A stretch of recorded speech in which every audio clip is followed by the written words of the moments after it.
안녕하세요. 오늘 발표를 맡게 된 에자일소다 김태윤입니다. 그러면 에자일소다의 네이키드카 제품에 대해서 소개를 드리도록 하겠습니다. 네이키드카란 사진들로부터 자동차 부품을 인식을 하고 인식된 부품에서 파손 정도를 인식을 해서 수리비를 산출을 하는 자동 수리비 산출 시스템입니다. 차량 사고가 발생을 하게 되면 사고 사진을 찍어서 보험사에 제출을 하게 됩니다. 그러면 보험사에서는 손해사정사 즉 전문가가 사진을 분석을 해서 수리비가 얼마가 나오는지 산출을 하게 됩니다. 에자일소다에서는 이미지 인식을 통해서 인공지능이 자동으로 수리비를 산출을 할 수 있다면 손해사정사의 업무 효율을 높일 수 있을 거라고 판단을 해서 제품 개발을 하게 되었습니다. 그럼 네이키드카의 간단한 데모 영상을 보도록 하겠습니다. 보험사에 접수가 되면 사고 사진들이 다양하게 접수가 됩니다.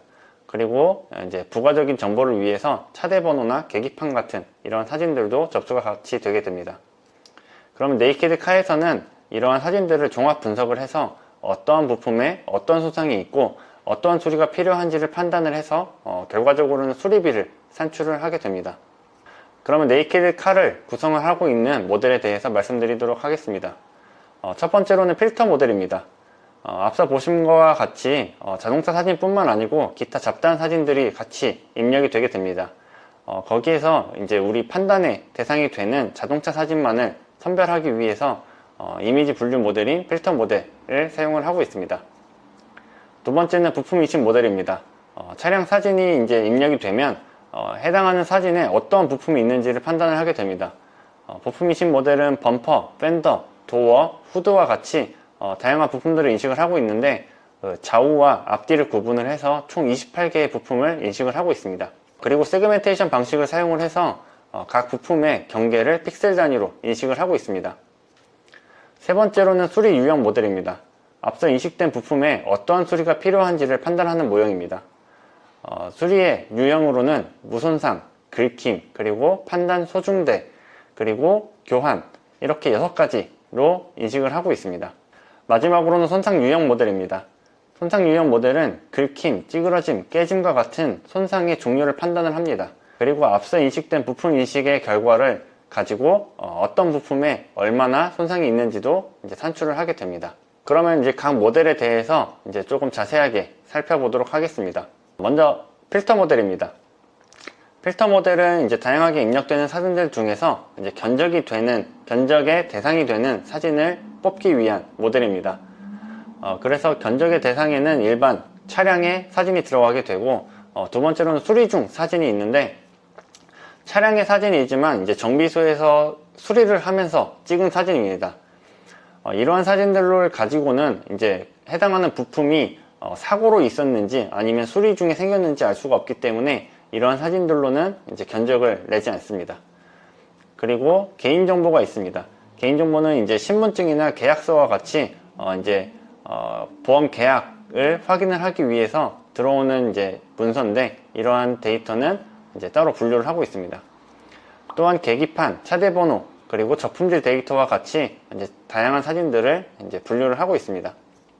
필터 모델은 덴스넷이라는 모델을 사용을 하고 있고 이미지 클래시피케이션 방식을 사용을 하고 있습니다. 클래스는 견적 대상, 수리 중, 계기판을 포함해서 총 6개의 이제 클래스로 정의를 하고 있습니다. 학습 데이터는 약 7만 장을 사용을 해서 이제 모형을 개발을 했습니다. 두 번째는 부품 인식 모델입니다. 부품을 인식하는 방법에는 크게 2가지 방식이 있습니다. 먼저 위에 사각형 박스 형식으로 인식하는 방식이 바운딩 박스 방식입니다. 그리고 아래에는 부품의 경계를 인식을 하는 세그멘테이션 방식, 이렇게 2가지 방식이 있습니다. 이 2가지 방식에는 이제 각각의 장단점이 있는데, 먼저 바운딩 박스 방식은 비교적 데이터 생성이 쉽습니다. 단순히 사각형으로 이루어져 있기 때문에 데이터를 쉽게 만들 수가 있는데, 이러한 방식은 해당하는 부품뿐만 아니고 주변부까지 이제 인식이 되는 그런 형태로 인식이 되기 때문에 약간 성능이 떨어진다는 단점이 있습니다. 반면에 세그멘테이션 방식은 부품을 경계까지 정확하게 인식을 하기 때문에 해당하는 부품의 손상만을 정확하게 인식을 할 수 있습니다. 하지만 오른쪽에 있는 영상처럼 이러한 세그멘테이션 모델을 만들기 위해서는 데이터 생성을 해야 되는데 그 데이터 생성을 할 때 사람이 각각의 부품의 경계를 저렇게 다 일일이 그려줘야 됩니다. 그렇기 때문에 데이터 생성이 좀 어렵다는 단점이 있습니다. 부품 인식 모델은 마스크 RCNN이라는 모델을 사용을 했고 인스턴스 세그멘테이션 방식을 사용을 하고 있습니다. 클래스는 범퍼, 도어, 펜더 등 이제 앞뒤와 좌우를 구분해서 총 28개의 클래스를 가지고 있습니다. 학습에 사용된 데이터는 약 100만 개의 인스턴스를 이제 사용을 했습니다. 두 번째는 수리 유형 모델입니다. 수리 유형 모델은 인식된 부품에서 어떠한 수리가 필요한지 판단하는 모형입니다. 그래서 좌측과 같은 이미지를 입력으로 사용을 해서 CNN 모델을 통해 이제 어떠한 수리가 필요한지 분류를 하게 됩니다. 이러한 모델을 만드는데도 마찬가지로 데이터에 정답지를 부여하는 라벨링이라는 과정이 필요합니다.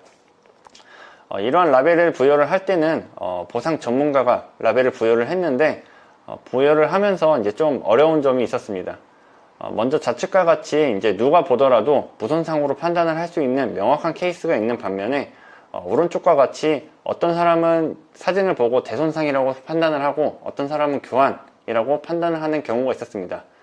이렇게 불명확한 케이스의 경우에는 이제 라벨이 이제 정확하지 않기 때문에 이러한 라벨을 가지고 모형을 만들면 정확도가 떨어질 수밖에 없습니다. 그래서 이러한 라벨링에 대해서 이제 좀 정확도를 올리기 위해서 저희는 리라벨링이라는 프로세스를 통해서 데이터를 정제를 했습니다.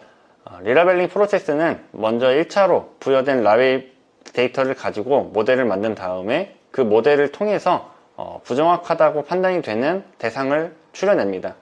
이렇게 뽑힌 이런 데이터를 가지고 다시 한번 전문가가 분류를 하게 됩니다.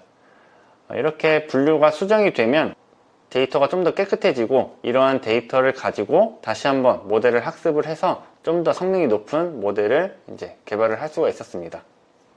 수리 유형 모델은 이제 efficientNet이라는 모형을 사용을 했습니다. 그리고 클래시피케이션 방식을 사용을 했고 클래스는 무손상, 긁힘, 판금, 소중대, 그리고 교환 이렇게 6단계로 구분이 되어 있는데 이제 부품의 특성에 따라서 이제 적게는 2개의 클래스 그리고 많게는 6개의 클래스로 이렇게 정의가 되어 있습니다.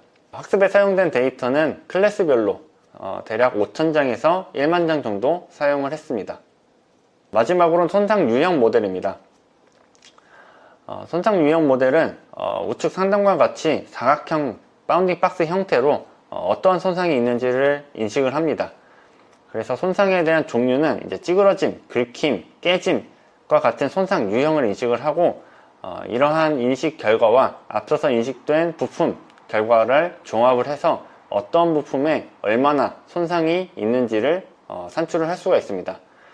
이렇게 산출된 데이터는 이제 수리비 견적을 내는 데도 사용이 될 뿐만 아니고 이 보험 사정사들이 이제 이 결과를 확인을 할 때 시각적으로 확인을 하기 위해 사용을 합니다.